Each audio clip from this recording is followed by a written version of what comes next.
প্রধান উপদেষ্টা মহোদয় তিনি তার সুনির্দিষ্ট কোন ডেডলাইন আমাদের দেননি। তিনি বলেছেন ডিসেম্বর থেকে জুনের মধ্যে তিনি নির্বাচন চান। আজকে আবার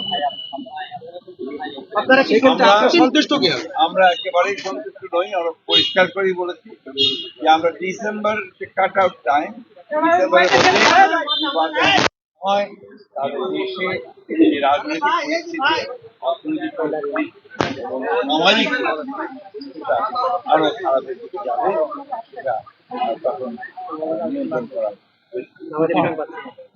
আপনাদের অবস্থান কি হবে স্যার?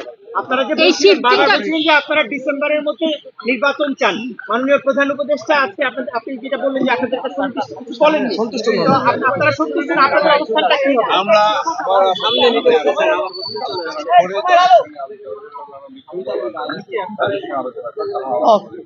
স্যার এর আগে আপনারা ফেব্রুয়ারি 10 তারিখে তখন বলেছিলেন আপনি বের হয়ে যে ডিসেম্বর নাগাদ নির্বাচন হতে পারে। আজকে প্রায় 2 মাস পরে এসে বললেন ডিসেম্বর থেকে জানুয়ারি। সময় কি প্রলম্বিত হচ্ছে বলে মনে করছেন আপনারা? ডিসেম্বর থেকে জানুয়ারি, জুন ডেডলাইন কি? এটা ডিসেম্বরের কথা বলা হয়েছে। এই কথা বলেননি যে ডিসেম্বরে হবে না, কিন্তু জুন পর্যন্ত নিয়েছে। আমরা বলছি যে hour cut off time December. কিন্তু এই শিফটিংটা কেন স্যার?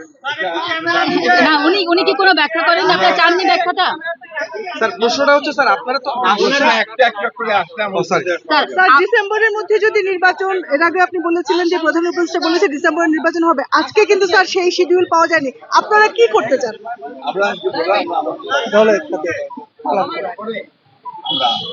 স্যার আপনি গত 10 তারিখে মিটিংটা হয়েছিল এই উপদেষ্টার সঙ্গে, সেখান থেকে বেরিয়ে এসে বলেছিলেন যে আলোচনা আপনারা আশ্বস্ত হয়েছেন, কিন্তু আজকে পর্যন্ত সন্তুষ্ট নয়।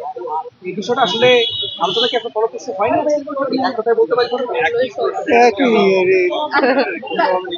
স্যার এছাড়া অন্য কোনো বিষয় আলোচনা হয়েছে?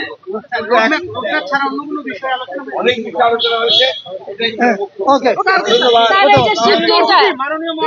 বাকি সংস্কার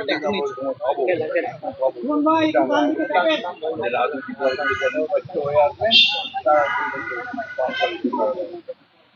এটাই ছিল আমাদের কথার মূল কথা। যে বিষয়গুলো ঐক্যমত হবে সেগুলো নিয়ে আমরা একটা চার্ট রাজি আছি।